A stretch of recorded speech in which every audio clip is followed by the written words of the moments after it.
নমস্কাৰ পুনৰ নতুন এটি ভিডিঅ' লৈ আপোনালোকৰ মাজত আহিলোঁ। যোৱা বছৰ মই ড্ৰেছিনাৰ পুলি কেইজোপামান কলা পলিথিনত ৰুই থৈ দিছিলোঁ, কিন্তু ৰিপট আৰু কাটিং নকৰিলোঁ। সেইবাবে গছ কেইজোপা ধুনীয়া নহ'ল আৰু জোপোহা নহ'ল।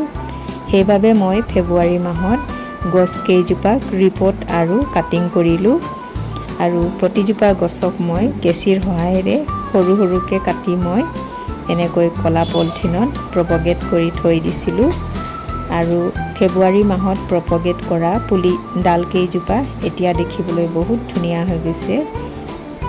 তাকে ভিডিঅ'ৰ জৰিয়তে আপোনালোকক দেখুৱাবলৈ বিচাৰিছোঁ। এয়া এতিয়া ইমান ধুনীয়াকৈ পোখা ওলাইছে।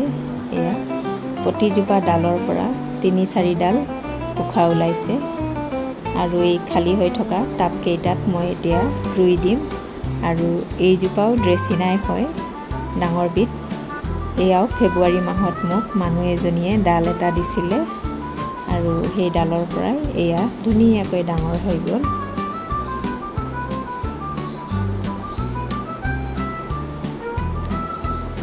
আৰু এয়াও ড্ৰেছিনা হয়, এয়া মাদাৰ প্লান্ট হয়। এই টাবটো সৰু হোৱাৰ কাৰণে মই অকণমান ডাঙৰ টাবত ৰুই দিম আৰু আমি মাজে সময়ে ফুলবিলাকক ৰিপট কৰি থাকিবই লাগে।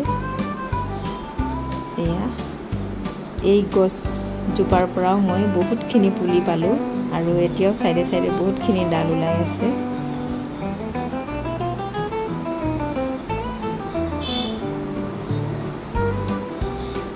আৰু ইয়াৰ দুডালমান মই এনেকৈ ডাল ভাঙি ল'লোঁ আৰু এয়া মিঠাতেলৰ বটলত এনেকৈ ৰুই ৰুই থৈ দিম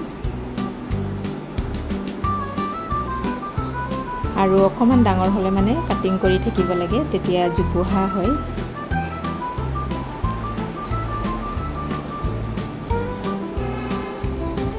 এয়া দেখিবলৈ এতিয়া ইমান ধুনীয়া লাগিছে।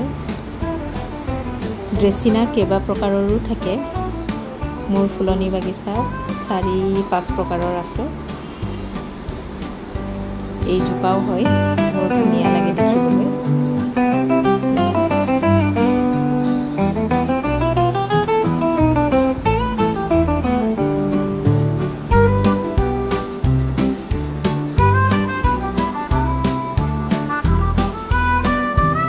আৰু এয়া এইখিনি কাটিঙৰ পৰা ৰোৱা আছিলে আৰু এয়া সৰু ডাল মই এনেকৈ ভাঙি আনিলোঁ আৰু এনেকৈ ঘি বটলত থৈ দিছোঁ।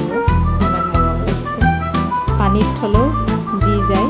এয়া আৰু এইজোপা দেখিছেনে, এনেকৈ যদি থাকিব দিওঁ এডালে হৈ থাকিব। এতিয়া মই এনেকৈ কাটিং কৰি দিছোঁ, এতিয়া 2-3টামান ডাল ওলাই যাব আৰু এইটো এতিয়া মই ৰুই থৈ দিম।